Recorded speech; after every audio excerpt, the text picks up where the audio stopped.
There are 5 components to closing a coaching session. First, we need to summarize the session by recapping what has occurred during all or part of the discussion and review action steps. For example, this week you felt like you were successful at monitoring your carbohydrate intake, which lowered your blood sugar levels and reduced the amount of insulin you needed to take. And your action step for next week is to cut down on your daily soda intake to 1 can per day. Is this accurate?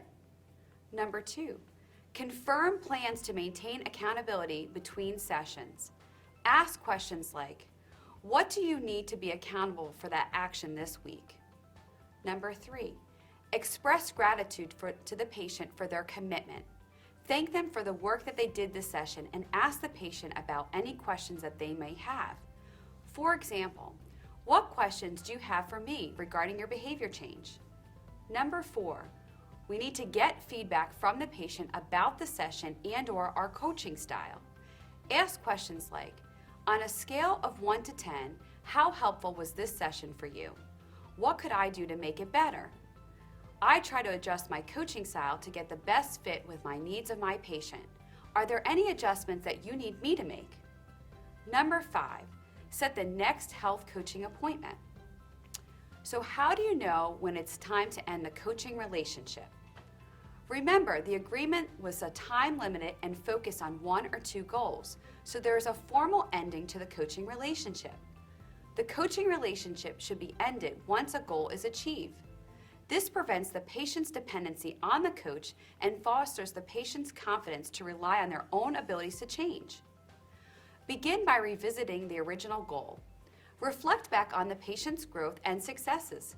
Did the patient achieve what they set out to accomplish? Allow the patient to do the most of the talking during the closing session. Ask questions like, what benefits have you experienced so far because of your behavior change? Will you summarize your progress over the last several months of the coaching process? What has worked for you and what has gotten in the way with regard to your behavior change? Recognize the patient's readiness to end the relationship by reflecting on their progress and success. Encourage them to reflect on the skills that they've learned. Has the patient gotten the necessary information, made the right connections, and gathered supportive resources and started to develop competencies? Discuss their views about change. As the coach, you should provide some feedback to the patient about major positive changes they've made. If the patient feels unprepared for the challenges ahead, you may want to take time to reinforce what they've already learned along the way. Make statements and ask questions like, what were some of the strategies you have found to be continually successful over these past several weeks or months? What was your biggest setback during this process? What lifelong change strategies have you developed so that you don't have to relapse in your behavior? When we are finished meeting, how do you plan to continue your behavior change and your success? Sounds like you've already done this on your own. What kind of support do you need to have to help you continuing your behavior change? Seek feedback on the coaching experience. Ask the patient to discuss the experience of being coached. Some examples are, how did the coaching process go for you?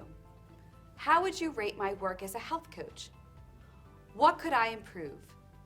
End the relationship by thanking the patient for the work that they did. Make sure to highlight at least one key point in their progress.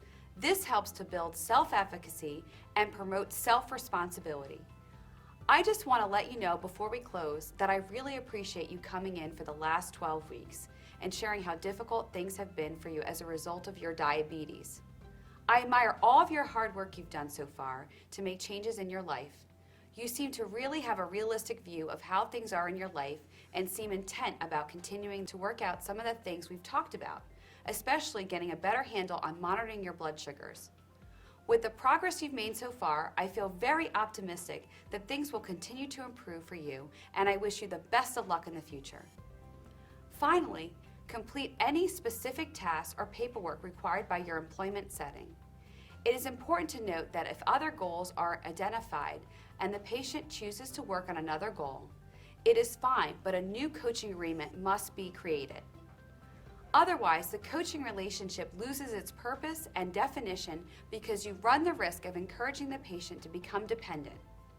The ultimate goal is always to transition action to the patient. We need to build their belief in their ability to accomplish these actions and to deal with life's challenges. We also need to develop the sense of self-responsibility. As patients find success in achieving their goals, it's important to evaluate for new focus areas, goals, or more coaching for the patient. Examine new possibilities for personal growth in other areas like nutrition, physical activity, smoking cessation, prevention health strategies, or personal relationships. Ask questions like, take a look at some of the different areas in your life. What are you most satisfied with? Where are you most dissatisfied? What are 3 things you love about your life? What are 3 things that you aren't ideal but you tolerate or put up with? Where would you like to be in your health in the next 3 to 6 months? Help patients to view the bigger picture for their total well-being. Ask questions like, visualize yourself at a time in the future when you're living your ideal life. What would that look like? Let's review some key points we've discussed in this lesson. Closing the coaching session has 5 components. Summarize the session and review action steps. Confirm accountability. Express gratitude to the patient for their commitment. Seek feedback. Set the next appointment. The coaching relationship should be ended once the goal is achieved. This prevents the patient's dependency on the coach and fosters the patient's confidence to rely on their own abilities to change. At the end of the coaching relationship, if other goals are identified and the patient chooses to work on another area, a new coaching agreement must be established with new goals. Closing the coaching session has 5 steps that include summarizing the session, confirming accountability, expressing gratitude, seeking feedback, and setting the next appointment. Closing the coaching relationship should be done when the patient achieves their goals established in the coaching agreement. It involves reflecting back on the patient's growth and accomplishments and having an open discussion about whether the patient has acquired the necessary information, skills, resources to maintain that behavior change. If a new focus area is identified by the patient, a new coaching agreement should be established.